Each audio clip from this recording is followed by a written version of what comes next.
Okay, on this next portion of the DVD, we're going to be talking about street defence techniques against a larger attacker. Okay, I want to introduce Mark.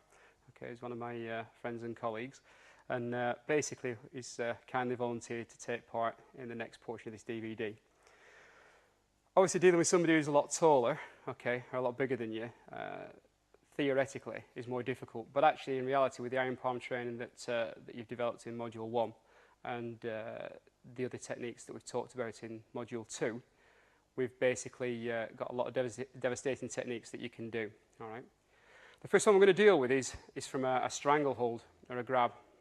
So we're going to break it down first, okay, show you slowly, and then I'm going to show you at real time as well. Okay. And you'll find that, again, the fact that somebody's taller shouldn't make a difference. There may be a difference in reach, but from a point of view of making your self-defense techniques work using the iron palm system, it shouldn't make any difference at all. So we're going to start off first. Okay, I'm just going to talk about the point first that we're going to go for. If you remember, when we looked at the iron palm conditioning that we did in Module 1, we looked at training the hand, striking the bag and doing the grip training that we did. And then also in the second part of that, we looked at doing the thrusting fingers into the beans and working on the grip training. So this next technique, we're going to basically target the point using the fingertips, primarily anyway. Okay. When we did the second module, we talked about striking surfaces. Again, we talked about the fingertips and the gripping method. All right. And remember that you grab with the tips of the fingers, not the pad of the fingers. Okay. And whenever you squeeze, make sure obviously it's a good, firm technique. Remember also that to deliver the technique, it's not just about strength. It's about using that breathing. Okay. The focus, the relaxation, but your intention is the biggest thing, because remember, your energy follows your thoughts. Okay. When we went on to the point selection, if you remember, I said about one of my favourite points that I like to go for is just off the side of the clavicle. Okay. So on mark, basically, if you look at the notch, okay, at the side of the clavicle, if you remember, we talked about the point, stating that a lot of people can take this sort of pressure, pressing straight in. All right. You can train against that, particularly when you do the iron shirt, which is another training method, okay? Also, people can take the point on top of the clavicle, all right? Because, again, different people's muscle structures, etc., they might be able to take that. But on the side of the clavicle, there's no muscle. You're actually going in, around, and hooking behind the clavicle. If you remember back in Module 2, on the one where we did point selection, I demonstrated on Gary the same point, just illustrating the function, if you like, of that point. And what we're doing now is putting it into a street application. Okay. So again, remembering, straight into the point, you would press in with the fingers relatively firmly to get enough depth to come back against the collarbone. So in effect, your fingers are going in, behind the collarbone, and hooking back.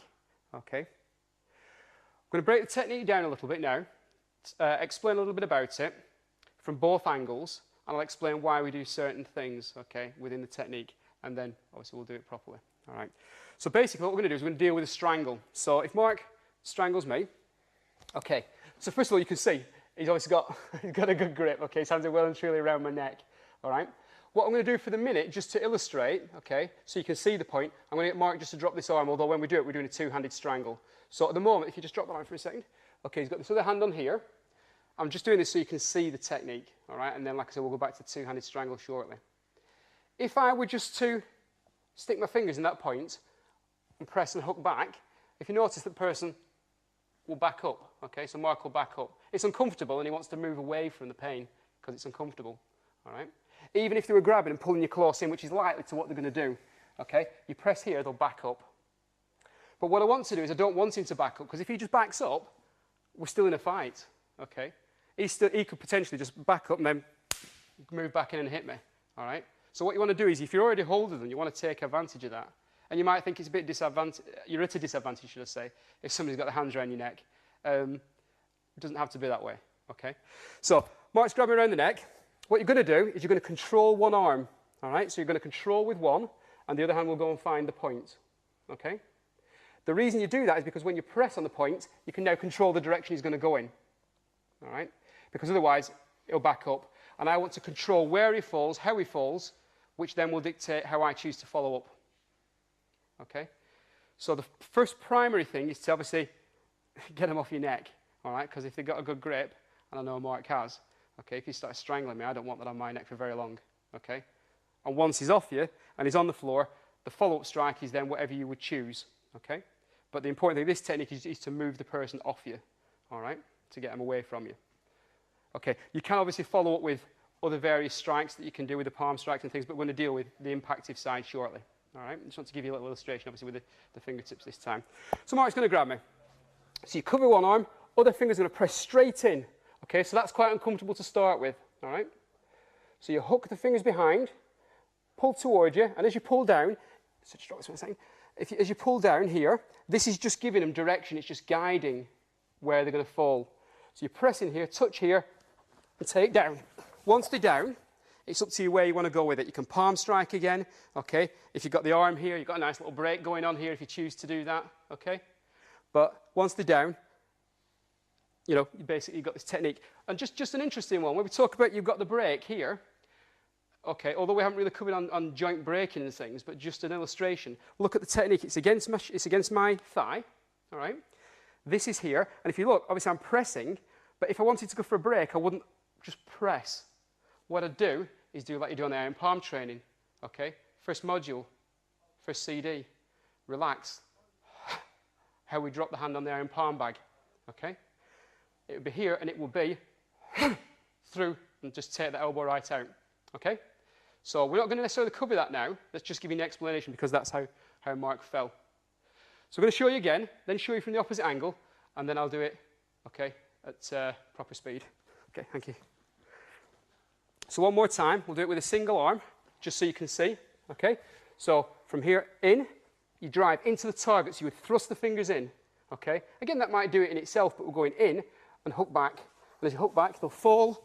Depending how they fall and where they fall, it might be that I come into here and shuffle in and palm strike here, all right? Elbow, again, is there. If it's exposed, just and take that elbow out, all right? Because let's face it, if somebody's strangling you, they may need to do some damage, okay? It's not like somebody just throwing a punch, all right? If somebody's strangling you, they may need to cause you some serious harm. So that could very well be justified, okay? Show you from the opposite angle.